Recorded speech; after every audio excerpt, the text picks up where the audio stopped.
RFM Midi. Mesdames, Messieurs, bonjour, il est midi partout au Sénégal, l'heure du grand journal. Au sommaire de cette édition, l'affaire Ousmane Sonko devant la Cour de justice de la CEDEAO, le juge a retenu que le dossier soit plaidé sur les mesures provisoires et sur le fond, vous entendrez un extrait de l'intervention de l'un des conseillers de Ousmane Sonko. L'émigration irrégulière et son lot de morts et de rêves brisés, 3 victimes à Dialokoto, dans la région de Tambacounda. Affaire du corps exhumé au cimetière de Léona Niassène, And Sam Djikoyi, section Kaolack, demande la libération des personnes arrêtées et invite l'État à l'apaisement. Nous irons à l'université de Dakar après la marche suivie de sit-in et d'un point de presse organisé par le SAES avec notre reporter sur place. Et puis dans notre rubrique Point de vue, nous débattrons de l'émigration irrégulière qui prend des proportions inégalées depuis 2006. À la mise en onde, Abdoulaye Diop.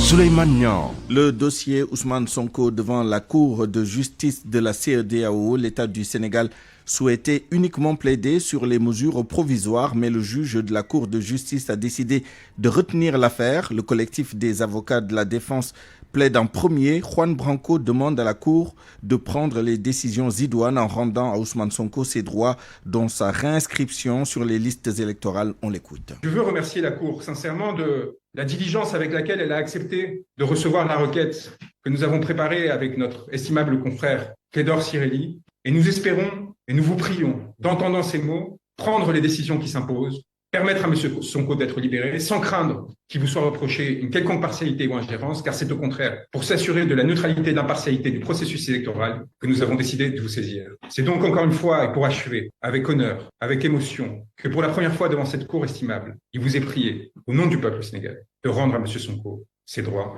sa liberté.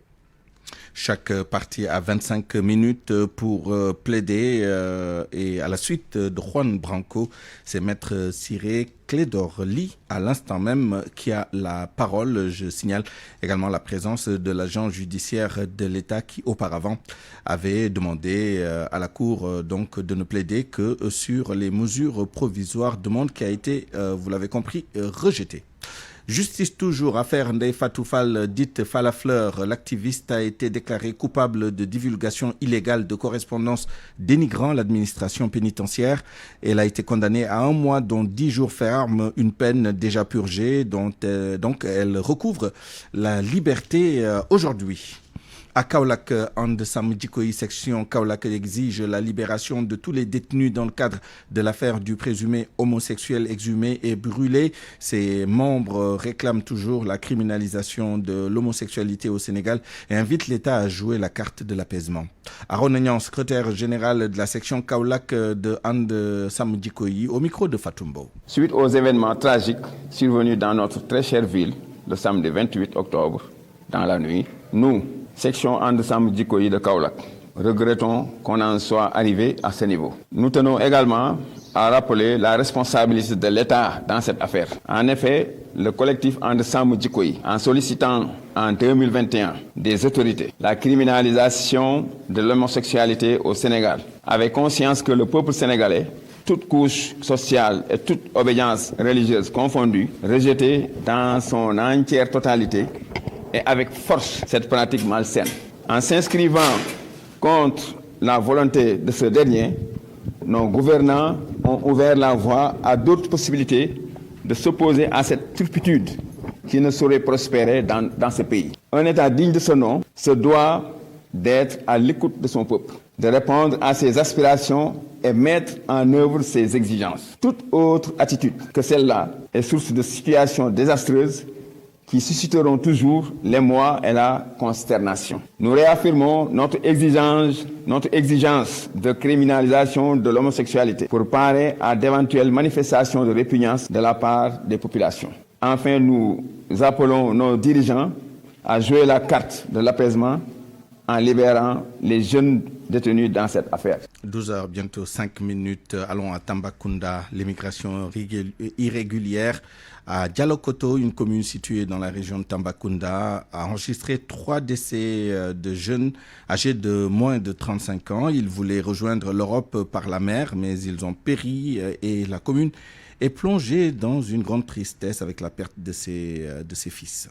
Ousseynou Diallo. La série noire continue. 3 candidats à l'immigration clandestine originaires de la commune de Dialokoto dans la région de Tambacounda ont perdu la vie sur le chemin du voyage incertain. Selon le premier adjoint au maire de la dite commune, ces jeunes âgés entre 18 et moins de 35 ans avaient quitté Dialokoto pour emprunter le chemin de l'immigration irrégulière afin de rejoindre l'Europe à travers la mer. Madi Dansouba. On nous a informé le décès de 4 jeunes au niveau de traversée pour aller en Espagne, mais plus tard on nous a informé aussi qu'ils ont retrouvé un, mais les 3 sont pas revenus. Le décès est confirmé. Ils sont tous issus de la localité, ils sont tous de Dialokoto. Non, ils n'étaient pas des élèves, mais c'est des jeunes, moins de 35 ans. Située à 110 km de Tambacounda, Dialokoto est une zone d'immigration. Elle connaît l'un des taux les plus importants de la région orientale en matière d'immigration vers l'Europe. Ici, c'est le balai des voisins dans les familles frappées par cette nouvelle. Les messages de réconfort arrivent de partout.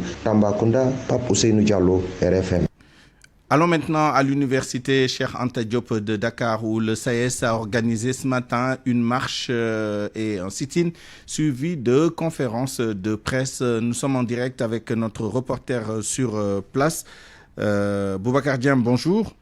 Oui, bonjour Souleymane. Alors, je disais, le syndicat autonome des enseignants du supérieur exige l'ouverture immédiate et sans condition de l'université Cheikh Anta Diop de Dakar et la reprise des cours en présentiel, d'où cette marche pacifique qui s'est terminée devant le rectorat à l'instant.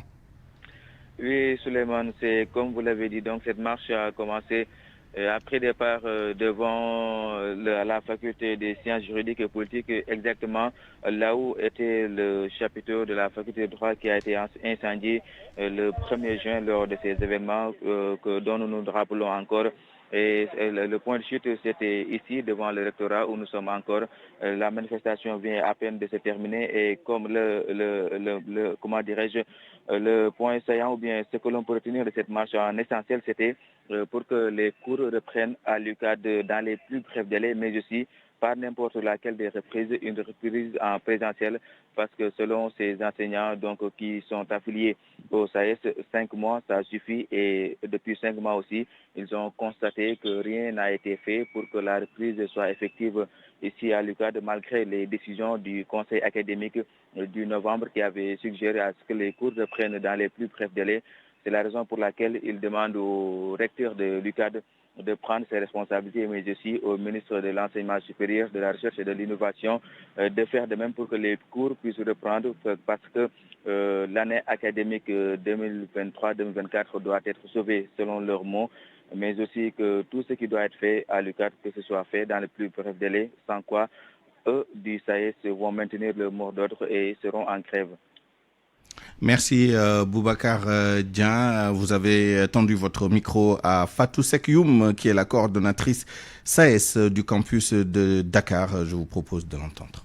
Ça suffit parce que voilà 5 mois que l'UQAD est sorti de son chantier battu, l'enseignement en présentiel, qui lui a valu sa place de première université francophone. Ça suffit parce que bien évidemment, ce temps de latence impacte négativement sur le quantum horaire et par conséquent sur la qualité de la formation. Ça suffit parce que en 5 mois, nous avons noté l'étermoiement des autorités dans un dilatoire continu et savamment orchestré. Durant toute cette période, les dites autorités n'ont posé aucun acte concret pour une reprise des enseignements en présentiel, laissant visibles les stigmates des saccages, nonobstant les multiples alertes de la coordination.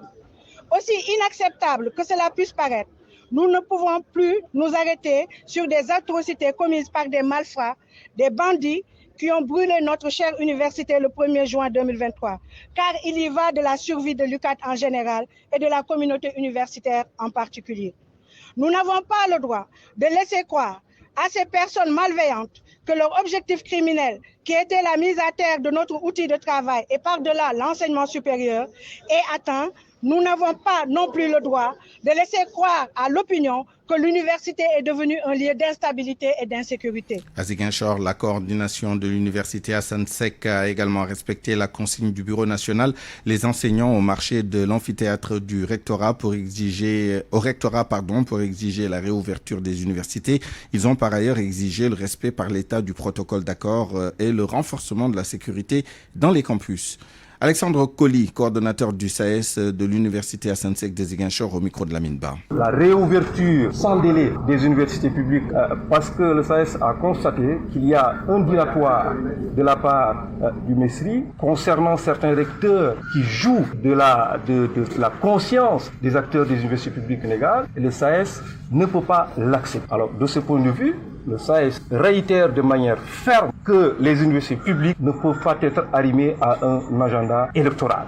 Dans la suite de ce communiqué, le SAES exige à ce que l'État respecte le protocole d'accord signé en janvier dernier. Dans ce protocole, il y a la question des veuves et des veuves qu'il faut prendre en considération. Le SAES ne comprend pas pourquoi l'État continue vraiment à tergiverser afin que nos camarades, une fois qu'ils sont décédés, restent pendant longtemps avant de rentrer dans le droit. Dans cette même lancée, le SAES exige à ce que l'État prenne ses responsabilités en sécurisant les espaces des universités publiques du Sénégal. Parce que c'est l'État qui est le garant de la sécurité des acteurs de l'université. On ne peut pas comprendre que jusqu'à présent, certaines universités publiques de ces pays sont fermées et ça dépasse l'incompréhension. RFM, fréquente modulation 94.0, la radio en puissance. Dans l'actualité politique à Diourbel, en vue de l'élection présidentielle, Mohamed Boun Abdallah Dionne obtient le soutien de l'ex-maire de la commune de Ngoye, département de Diourbel. Selon lui, Mohamed Boun Abdallah Dionne lui a tendu la main alors que les leaders de l'APR lui ont tourné le dos. François Fall a donc quitté l'APR et le Benno Bokk Yakaar en créant un mouvement dénommé Soppante Liggéeyal Askan Wi avec ses militants. Compte rendu, Alimatou Sarr. C'est par ces mots que la population de Ngoye manifeste son engagement derrière l'ancien maire François Fall. Nous allons le soutenir parce que François, c'est quelqu'un qui fait de bonnes choses. Dans la vie, on peut tout louer, mais des personnes non. Et vous avez vu ces personnes qui sont présentes à l'appel de François. Inch'Allah, nous allons cheminer ensemble jusqu'à ce qu'il retrouve son siège de maire. Le désormais ex-collaborateur de Macky Sall, dont le Mbayar quitte l'APR et installe un mouvement dénommé Soppante Liggéeyal Askan Wi. François Fall va ainsi soutenir la candidature de Boun Abdallah Dionne pour l'élection présidentielle. Parmi tous les candidats qui se sont déclarés, c'est lui-même qui m'a tendu la main. Et comme il m'a tendu la main, moi aussi je lui tends la main. Et Inch'Allah, on va travailler ensemble d'abord pour les parrainages et Inch'Allah aussi les élections présidentielles. On fera tout pour gagner massivement comme on avait l'habitude de le faire. François Fall explique que cette position est due au manque de considération des gouvernants. Je suis membre fondateur de l'APR ici à Ngoye Mbayar depuis Tekalgor et ensuite je n'ai jamais perdu aucune élection. Mais malheureusement arrivé en 2022 lors des élections locales, on a pris les récépissés de Benno Bokk Yakaar pour les donner à un autre candidat, un candidat transhumant. Lors aussi des élections des hauts conseils des collectivités territoriales, le président m'avait nommé comme membre du HCCT et il a pris aussi cette nomination pour la donner à un autre. Comme je suis sourd aussi dans l'APR, j'ai le plein droit d'aller fonder une autre maison. Venu des villages environnants, la population de Ngoye se dit prête pour le parrainage et compte élire Mohamed Boun Abdallah Dionne, 5e président du Sénégal. Alimatou Sarr, Diourbel, Radio Futur Média. À Touba, plusieurs responsables politiques de la coalition Benno Bokk Yakaar claquent également la porte et rejoignent l'UPD de Birima Mangara, ancien ministre du budget et candidat déclaré à la présidentielle de 2024. Madické Dieng, l'ancienne députée du PDS Aïda Gaye, Général Diène Gueye, entre autres, dénonce une injustice et le désespoir au sein de Benno Bokk Yakaar. Khassim Ka est au micro de Pape Balagueye. Il est normal que les populations du département de Mbacké se retrouvent dans sa coalition pour porter ce projet et travailler à accéder à la plus haute station, à savoir la présidence de la République. Aujourd'hui, nous sommes à une ouverture d'une permanence Très prochainement, nous allons procéder à la cérémonie de recueil ou de réception des parrainages. Le candidat en personne, le président Birima Mangara, sera présent. Et également vous informer que la cérémonie d'investiture se passera ici à Mbacké. Pour vous informer également que le candidat Birima Mangara milite à Touba. Il vote à Touba, donc c'est le candidat de la région de Diourbel. Il peut gagner partout, mais il est très important qu'il gagne le département de Mbacké. Tout récemment, mon frère Jim l'a dit, les résultats issus du dernier recensement ont démontré que le département de Mbacké est le département le plus peuplé du Sénégal. Et c'est le seul département qui fait la différence au niveau des élections.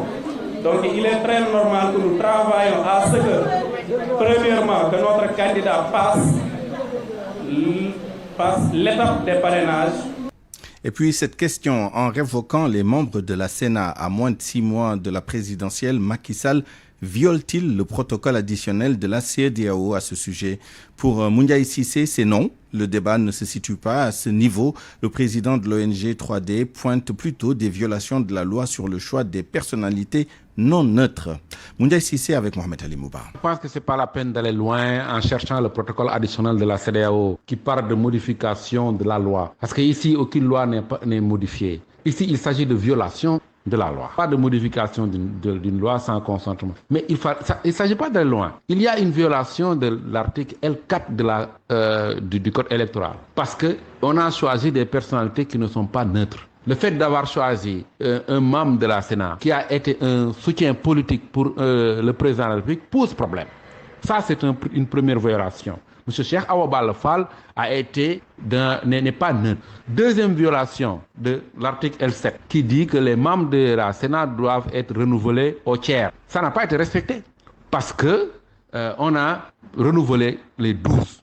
Mais l'autre aspect, c'est surtout le moment choisi qui était un moment pendant lequel il y avait une sorte de bras de fer entre la Sénat et la DGE. Ça semble être une sanction à l'encontre de la Sénat. Mais il y a combien de personnalités neutres, indépendantes au Sénégal qui peuvent remplir ces tâches, qui sont intègres pour intégrer la Sénat? Pourquoi aller chercher une personnalité connue pour son militantisme, pour son appartenance à un parti politique ou à une coalition de partis politiques? Mais ça ne sert à rien. Donc le président Macky Sall doit se ressaisir et revoir les nominations par rapport à la Sénat. M. Cheikh Awa Balla Fall n'a pas sa place à la Sénat.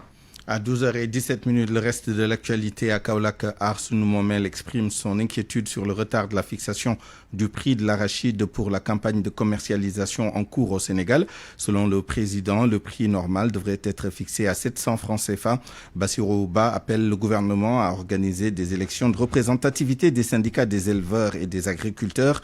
Écoutons Bassirou Ba, président du mouvement Arsène Momel, au micro de Fatoumbo. Date officielle le 21 novembre 2022 était la date officielle pour la campagne de commercialisation de l'arachide. Mais pour cette année, nous n'avons toujours pas eu d'écho sur le prix fixé de l'arachide, ce qui nous préoccupe vraiment. D'où l'importance d'interpeller les acteurs agricoles, de prendre toutes nos responsabilités. Sur ce, je demande l'État de considérer les organisations paysannes comme il le fait avec les syndicats d'enseignants et autres. D'ailleurs, nous ne reconnaissons pas la société qui représente l'État comme saignant.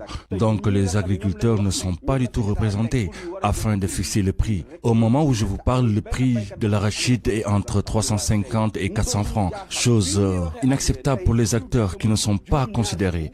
Une situation qui a engendré le phénomène de l'immigration irrégulière. J'invite ainsi les autorités à déterminer le prix, ouvrir les frontières également pour vendre les récoltes. Pour l'heure, ce sont les politiques qui ont besoin de nous, donc le prix ne doit pas être en dessous de 700 francs, à condition que les agriculteurs campent sur cette décision.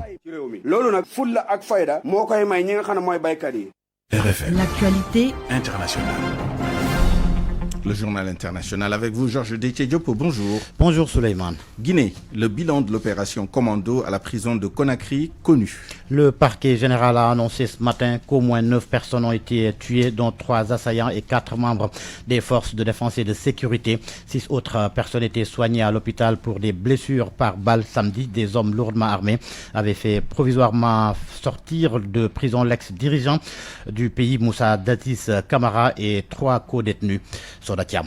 Parmi les victimes figurent 4 membres des forces de sécurité et 2 occupants d'une ambulance, apparemment des civils, selon un bilan encore provisoire avancé dans un communiqué par le procureur général Yamoussa Konté. Les 3 autres morts sont des assaillants présumés. Les membres du commando ont attaqué samedi aux premières heures la prison centrale située dans le cœur de la capitale guinéenne et en ont extrait Moussa Dadis Camara et 3 autres prisonniers. Tous les 4 sont actuellement jugés pour un massacre commis en 2009 sous la présidence de Moussa Dadis Camara. 3 d'entre eux, dont l'ancien chef de l'État, ont été repris le jour même, sans qu'apparaisse clairement s'ils s'étaient évadés ou s'ils avaient été amenés contre leur gré, comme le disent leurs avocats. Un 4e homme, Claude Pivi, qui figure également parmi les principaux accusés du procès, est toujours en fuite. Le procureur général a indiqué dans son communiqué lancer des poursuites contre Moussa Dadis Camara et ses 3 codétenus pour assassinat de membres des forces de sécurité et homicide involontaire. Moussa Dadis Camara et 10 responsables militaires et gouvernementaux répondent depuis septembre 2022 devant un tribunal d'une litanie de meurtres, actes de torture, vols et autres enlèvements commis le 28 septembre 2009 et les jours suivants par les forces de sécurité dans un stade de la banlieue de Conakry où s'étaient réunis des dizaines de milliers de sympathisants de l'opposition et aux alentours.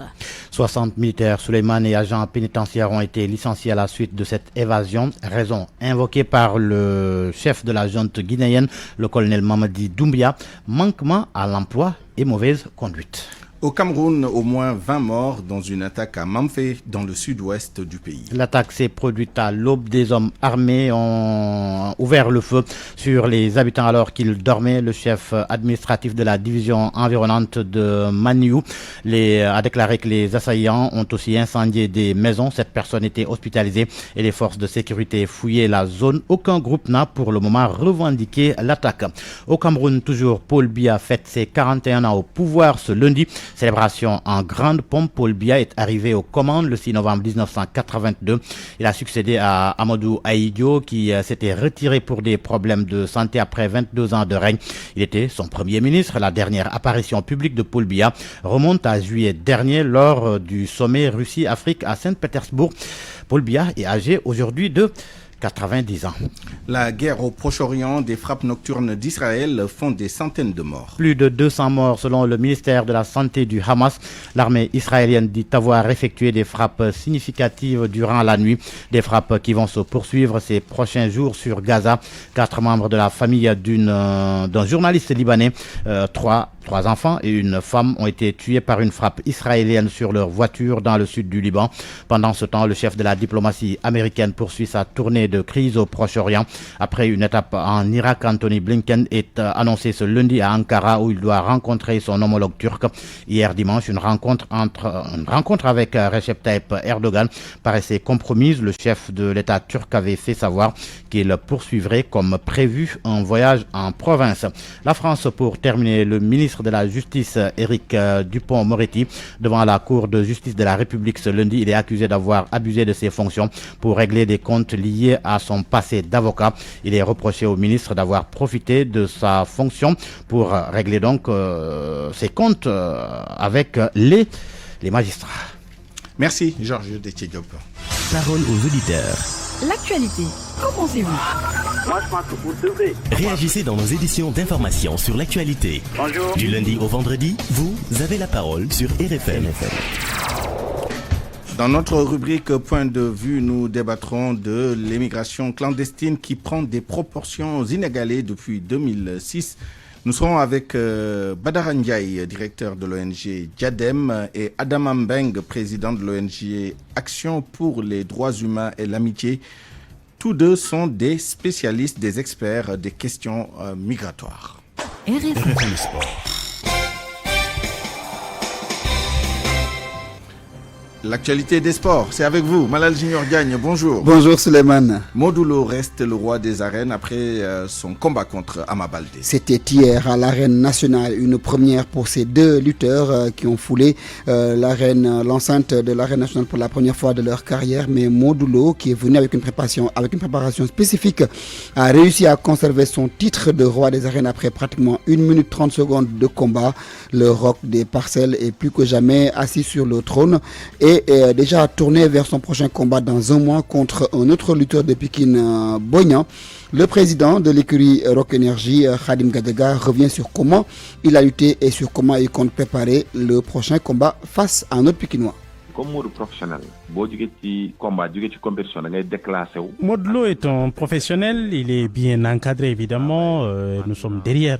Et après ce combat, donc je pense qu'il va falloir qu'il se repose un peu, on va prendre 3 jours pour cela. Et ensuite on va reprendre des entraînements, ses muscles ont été très sollicités, il a travaillé dur, je pense on va après essayer de ramener les muscles à leur place, relâcher un peu et préparer notre prochaine sortie en janvier prochain, donc notre prochain combat. Modlo est sur une bonne pente, vous l'avez vu hier à l'arène, beaucoup de vivacité physique, beaucoup de vivacité.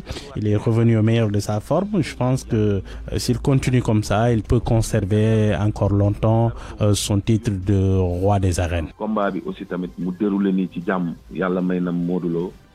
Football, les clubs de Djambar et Génération Foot boycottent le stade Lat Dior de Thiès. Les académiciens refusent de s'y rendre pour jouer des matchs de championnat puisque la Ligue professionnelle avec la fédération ont décidé d'interdire l'organisation des rencontres sur les terrains de Fodewa de Assali et de Deni Biramdao, une décision contestée par ces deux clubs qui appartiennent à des académies après l'équipe de Djambar hier qui a déclaré forfait face donc à son adversaire. Aujourd'hui, les académiciens de Deni vont leur emboîter le pas. Selon des sources proches de la direction du club, Génération Foot ne se rendra pas à Thiès. Comment analyser cette situation? Comment comprendre ce bras de fer entre la Ligue et les académiciens? Demba Varor, journaliste sportif, analyse cette situation difficile. Si on prend par exemple la pelouse du stade Iba Mar Diop, elle est catastrophique et dangereuse pour la santé des joueurs qui sont les principaux acteurs du football. Mais le Jaraaf continue d'y jouer, d'y recevoir ses matchs et la Ligue ne bronche pas. Donc si on pense que GF et Djambar n'ont pas des terrains réglementaires, la Ligue aussi et la fédération doivent se dire que Jaraaf ne reçoit pas dans un terrain réglementaire. Et les terrains réglementaires ici, dans ce pays, il n'y en a pas beaucoup. Et également, quand on fait le bilan de la saison passée, moi je pense que les points noirs n'étaient pas les terrains de GF et de Djambar. Au contraire, les points noirs, c'était le non-respect du calendrier et les violences dans les matchs chocs, les matchs opposants Jaraaf, Pikine et autres. Et pour moi, ce sont les solutions à ces problèmes qui devraient être la priorité de la Ligue pour cette saison. Il fallait essayer de trouver des solutions à ces problèmes-là. Quand je lis l'article 11 du règlement de la FSF qui dit qu'une structure privée ne doit pas accueillir les matchs de Ligue 1 et de Ligue 2 et même des matchs de Ligue amateur, pour moi c'est une aberration parce que la CAF et la FIFA exhortent les clubs à se doter d'infrastructures privées, de leur propre infrastructure. La FIFA accorde même des prêts pour cela à certains clubs. Donc je pense vraiment que c'est une décision inopportune. Une décision difficile. Génération Foot doit normalement recevoir l'US Gorée au stade Lat Dior à Thiès.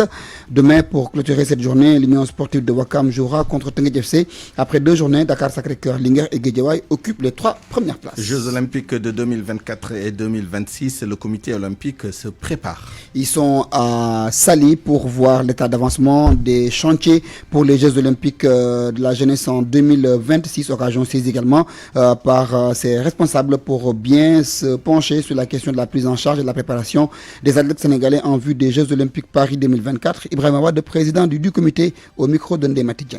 Tout ce qui est plan de transport et de mobilité aujourd'hui, nous sommes très avancés avec ces infrastructures majeures. Sur les stades, les sites, un élément majeur, c'est que les JOJ n'entraînent pas de construction nouvelle. C'est notre option, c'est l'option du comité olympique, ça a été l'option du gouvernement du Sénégal. Néanmoins, nous avons des infrastructures à réhabiliter, surtout dans une logique d'héritage. Le stade Iba Mar Diop, encore le Tour de l'œuf qui abrite la piscine olympique. Mais les partenariats se poursuivent et c'est dans le cadre de ces partenariats que nous avons cette importante rencontre de l'Alliance Joko. L'Alliance Joko, c'est le cadre que nous avons mis en place entre les partenaires français autour de Paris 2024, Paris qui accueille les Jeux olympiques dans quelques mois, et Dakar 2026 qui nous a permis justement de bénéficier des financements à travers l'AFD pour la réhabilitation des sites, de bénéficier aussi de tout ce qui est accompagnement des fédérations sportives. Il y a une mission chinoise qui est venue à Dakar et le rôle de cette mission, c'est d'identifier quels sont les sports sur lesquels la Chine a un avantage comparatif pour accompagner la préparation, la compétition des athlètes. Nous avons identifié 13 fédérations. Chaque fédération doit fournir 10 athlètes, ce qui fait 130 athlètes qui devront aller en Chine, se former, être dans les standards à partir des vacances de 2024 pendant 90 jours, les vacances de 2025 pendant 90 jours et les vacances de 2026 pendant 60 jours. Voilà donc Souleymane, c'est Clément met fin à la page des sports. Merci Malal Junior Diagne. RFM, la presse du jour. La revue de presse avec Mohamed Ali Mouba. Bonjour. Lutte avec frappe, Modou conserve sa couronne. Ama Baldé s'était rendu sans doute hier à l'arène avec le grand espoir de chuper la couronne à son alter ego Modou Lo. Mais c'était sans compter avec la force de frappe du roc des Parcelles Assainies qui l'a vite remis à sa place et l'a maîtrisé en moins d'une minute. Le combat a tourné court pour seul Bundao, comme perdu transformé en punching ball, bastonné à coups de poing battu. Ama, la marche était trop haute hier soir. Les publications de ce lundi dessinent une ligne directrice allant dans ce sens.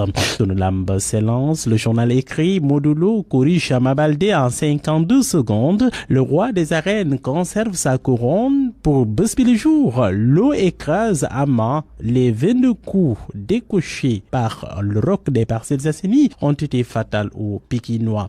Conséquence note-lasse, fin de polémique car Modou Lo a humilié hier Ama Baldé en quelques secondes. Pour le journal Les Échos, Modou Lo, plus haragne que jamais, noyé hier dans l'arène. Le journal Besbi constate qu'Ama Baldé voit ainsi son ascension fulgurante. Stoppé net. Ce n'est pas tout. 4 ans après Eumeu Sène, le lutteur des Parcelles, dont un autre Pikinois par les points, relève encore le journal.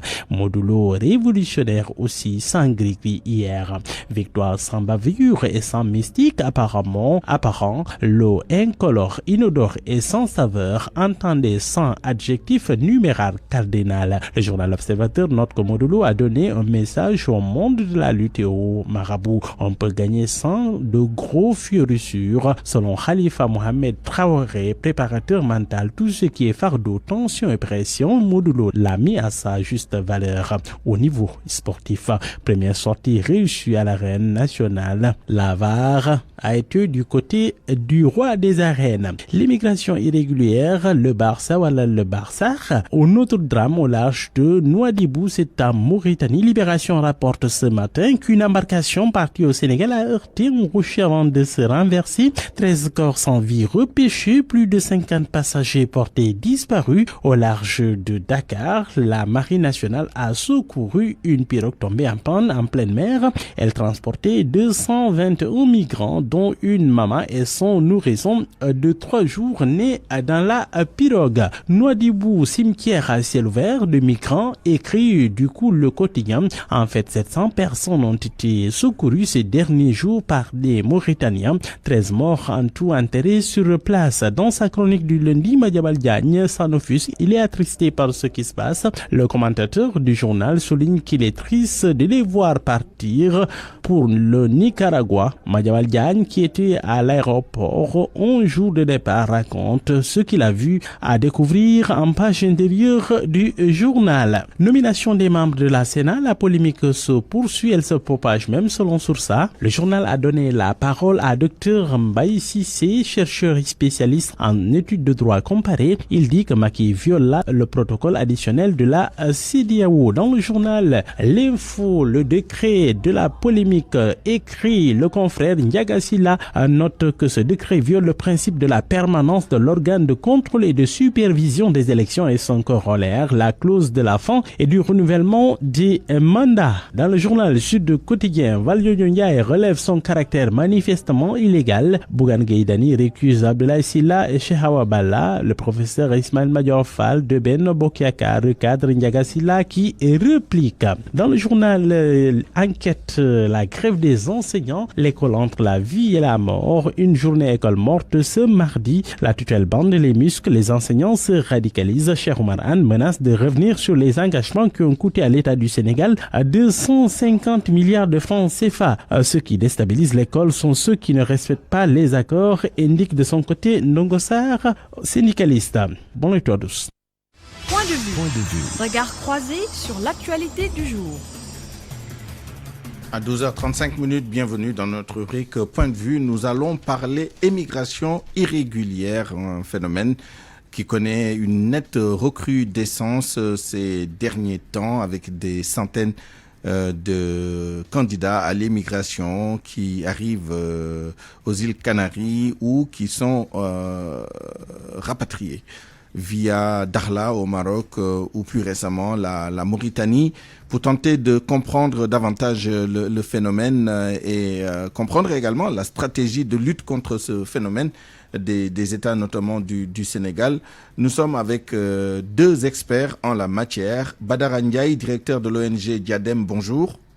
Bonjour, Suleiman. Nous sommes également avec Adama Mbeng, président de l'ONG Action pour les droits humains et l'amitié. Bonjour Adama. Bonjour Suleiman. Alors Badara, je commence avec vous.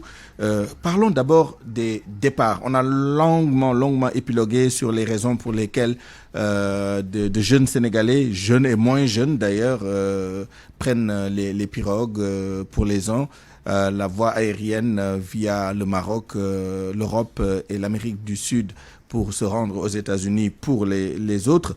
Mais maintenant, on sait qu'il y a des actions qui sont menées pour endiguer le flux par la mer, mais vous avez entendu le témoignage ou lu le témoignage de Madiambal Diagne à l'aéroport de Dakar où il a compté des dizaines et des dizaines de jeunes qui portent un passeport tout à fait légal et qui visiblement se rendaient vers le Nicaragua.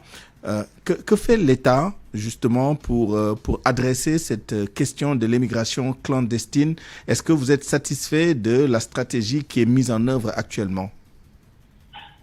Bonjour et merci beaucoup Adama aussi. À mon avis, il y a un facteur qui est un facteur très important que nous n'avons pas suffisamment analysé ces derniers temps, mais qu'on essaie de prendre en compte, c'est que c'est la période post-Covid.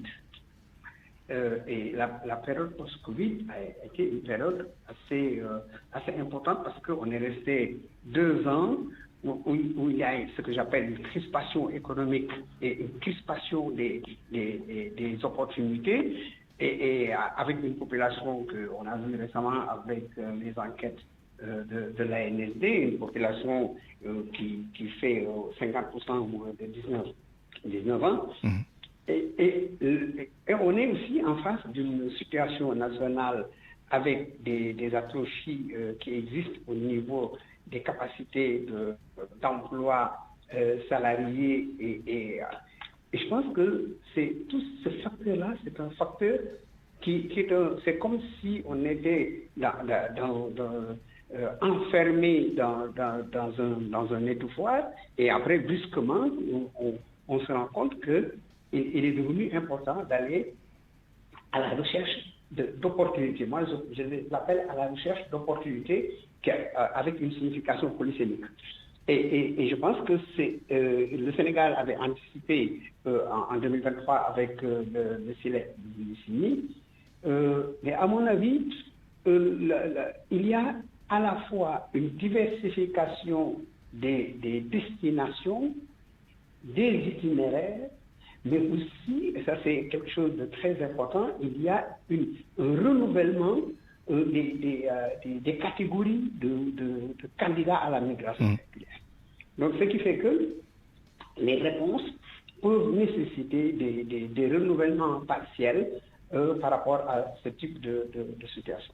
N'est-ce pas? Ce que vous dites est partiellement illustré par les chiffres en 2022, ce sont les chiffres officiels. 2021, pardon, on ne comptait qu'une demi-douzaine de pirogues qui avaient réussi à rallier les îles Canaries, et c'était 85% moins que l'année 2020. Ça veut dire que même en 2020, il n'y en avait pas beaucoup, contrairement à 2022 et particulièrement 2023. Adam Mbeng, Badara Ndiaye semble suggérer qu'il faudrait peut-être repenser et réanalyser le phénomène migratoire et surtout adapter les stratégies de lutte. Je rappelle que cette année, il y a quelques mois seulement, la stratégie nationale de lutte contre les migrations irrégulières et les trafics a été adoptée. Qu'est-ce qu'il faudrait changer? Quels sont les éléments à prendre en compte pour vraiment comprendre mieux le phénomène des migrations irrégulières et surtout y apporter une solution? Pour répondre plus efficacement à cette question, vous me permettrez tout d'abord de dénoncer avec la dernière énergie l'inaction des autorités et l'absence en réalité de politique de jeunesse efficace, capable de faire face à ce sérieux drame qui affecte cruellement le Sénégal. Nous n'avons ni entendu le ministre de la Jeunesse parler ou bien déplorer ou bien compatir par rapport à ces jeunes-là, parce que ce sont les jeunes qui migrent en réalité. Même si on essaie de catégoriser, ce sont uniquement les jeunes. Vous ne verrez pas sur les statistiques quelqu'un qui a plus de 35 ou bien quelqu'un qui a plus de 50 ans qui est détecté par la Croix-Rouge ou bien l'OIM. Bon, pour revenir un tout petit peu, si vous me le permettez, sur les chiffres que vous avez parlé tantôt, pour être plus illustratif, on va dire 2022. Rien qu'en 2022, de janvier jusqu'au mois de décembre, il y a eu 15 000 débarquements arrivés qui ont été recensés aux îles Canaries. 15 000 15 000 en 2022. Et là, ce sont des chiffres officiels. Comparé à 2023, il y a eu près de 30 000 arrivés aux îles Canaries. De janvier... Vous voulez dire des individus? Bien sûr. Voilà, ok, d'accord, très bien, on se comprend. D'accord. Des personnes qui sont arrivées. D'accord. Donc là, si vous comparez, et rien que le mois d'octobre, il y a eu 13 000 migrants qui sont arrivés aux îles Canaries. Donc ce qui veut dire juste le mois d'octobre, il y a eu une différence de 2000 entre 2022 où on compte de janvier jusqu'au mois de décembre. Et sur ce chiffre-là, il y a 60% qui sont des Sénégalais. Raison pour laquelle récemment, il y a eu cette rencontre entre les deux ministres, le ministre de l'Intérieur espagnol et sénégalais. Donc peut-être qu'on va revenir sur leur rencontre et tout ce qui a été dit. Mais pour répondre de manière efficace à la question que vous avez posée, nous savons qu'il y a eu beaucoup de dispositifs qui ont été mis en place, tels que Frontex et l'Union européenne et le Sénégal.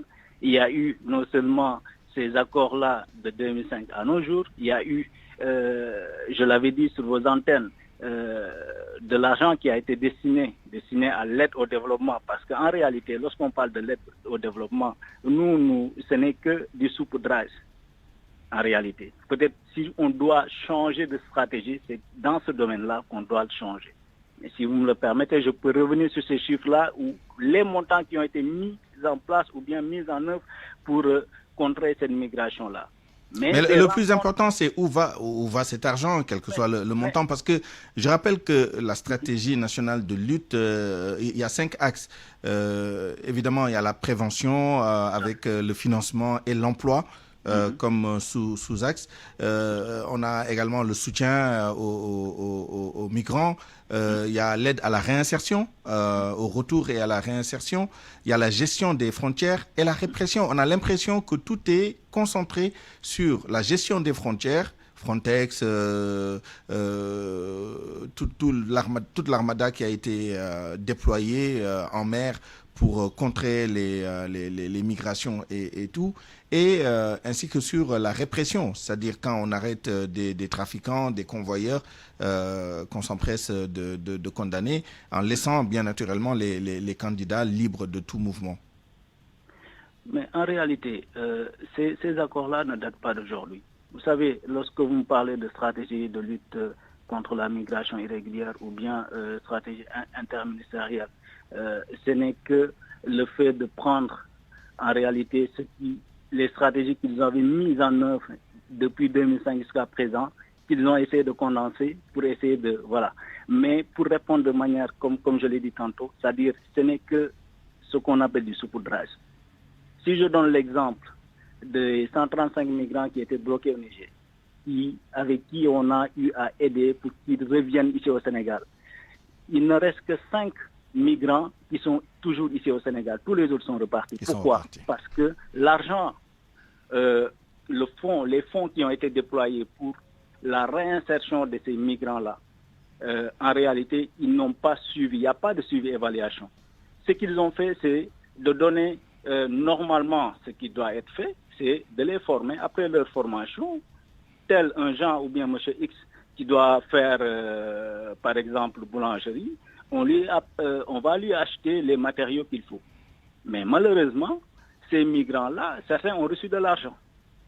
Et lorsqu'ils ont reçu de l'argent, au lieu de 1 000 euros, c'est moins de 1 000 euros qu'ils ont reçu. Ils ont encore pris le départ. Avec cet argent-là? Bien sûr. Mais c'est pourquoi on dénonce chaque fois, on dit qu'il y a des organisations en réalité qui vivent de la migration. Et ces organisations, ce qu'ils font, c'est je ne sais pas si c'est de manière volontaire ou bien involontaire, mais ils poussent les jeunes à migrer. Les jeunes qui sont au courant d'une chose, que si vous revenez, on va vous accompagner, vous allez vous dire, mais je vais essayer de migrer. Si je réussis, alhamdoulilah, si on me rapatrie, au moins j'aurai l'aide publique. Un effet d'appel d'air. Badara Ndiaye, qu'est-ce que cela vous inspire comme réflexion, ce que Adam Mbeng vient de dire sur la stratégie de prévention et de prise en charge aussi des migrants quand ils reviennent, mais aussi quel est le rôle de certains États quand on sait que certains migrants qui prennent la voie aérienne pour aller au Nicaragua et tenter leur chance vers la frontière américaine, il y a quand même le Maroc qui reçoit, qui embarque tous ces gens sur des vols de la compagnie nationale du royaume chérifien. D'autres vont continuer sur l'Espagne pour ensuite continuer sur le Nicaragua. Qu'est-ce que le Sénégal devrait faire avec ces États-là en termes de stratégie pour limiter justement ce phénomène-là? Il faut, à mon avis, voir si les voyages ne sont pas des voyages légaux. Parce que si c'est des voyages légaux, il n'y a pas de raison de les arrêter. Et ce que ça me donne comme réflexion, et c'est que dans le débat général sur la migration irrégulière, on a confondu voyage et migration.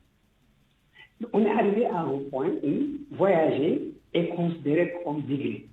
Et ça, pour moi, c'est quelque chose sur lequel, en tout cas, particulièrement, je ne suis pas d'accord, nous ne sommes pas d'accord, que nous avons le droit de voyager, même si la migration est tout à fait différente du voyage. L'autre aspect, c'est que on a constaté pour une fois quelque chose qui est nouveau, c'est qu'on a des migrations de famille. Et ça, quand j'ai regardé un peu, tous les mouvements de 2006 jusqu'à nos jours, il y avait des cas qu'on avait identifiés sur cette route, même sur la route transaérienne, mais c'est la première fois qu'on voit de manière aussi importante une migration de famille où les bébés, les enfants, les mamans et les papas quittent carrément et essaient de se lancer. Alors, de manière pratique, moi j'ai interrogé pour le moment une personne pour savoir mais pourquoi, qu'est-ce qui explique qu'on puisse amener un enfant, des tout petits enfants, dans ces projets migratoires. Et la réponse que j'ai eue, mais qui que j'essaie de voir avec les autres personnes que nous allons interroger, c'est qu'ils cherchent à placer leurs enfants dans des pays où ils pourront demain avoir une nationalité qui peut leur garantir une certaine stabilité. Pour moi, c'est quelque chose qui est extraordinaire. Certains sont allés jusqu'à parler d'exil. Oui, et ça, c'est pour les enfants. Maintenant, il y a de manière spécifique à la migration et de manière générale sur le développement, c'est que la coopération, c'est les orientations en matière de coopération qui sont aujourd'hui au cœur de la réflexion. Quand les projets de coopération économique ne visent pas à renforcer les marchés intérieurs, les marchés locaux, évidemment, il va y avoir un affaiblissement de tous les segments qui étaient là pour retenir les individus, mais ça va éclater et on va avoir des personnes qui vont être soit dans le secteur informel, ou d'autres qui se disent, mais je vais chercher des opportunités là où cela peut exister. On ne peut pas demander à quelqu'un qui a des documents de voyage légaux, qui a ses papiers, qui voyage, on ne peut pas lui dire, mais tu vas en migration. C'est ça aussi là. Certains parlent même d'exil quand il s'agit de famille, puisque l'intention claire, c'est de partir et peut-être de ne plus revenir, puisqu'on part avec armes et bagages, petits-enfants, enfants, etc. En tout cas, merci à tous les deux, Badara Ndiaye et Adam Mbeng, respectivement directeur de l'ONG Diadem et président de l'ONG Action pour les droits humains et l'amitié, tous deux experts en questions migratoires. 12h50, c'est la fin de cette édition. Je vous remercie de l'avoir suivi. Merci à toute l'équipe qui l'a préparé et réalisé, à la coordination Awambaï avec Mamas Toukan et Fama John, à la mise en onde d'Abdoulaye Diop, Digital Maktar Samb, à la production Alioune Ba. À 13h, vous avez rendez-vous avec Fama John pour le grand journal en Wolof. D'ici là, excellente suite des programmes. Au revoir.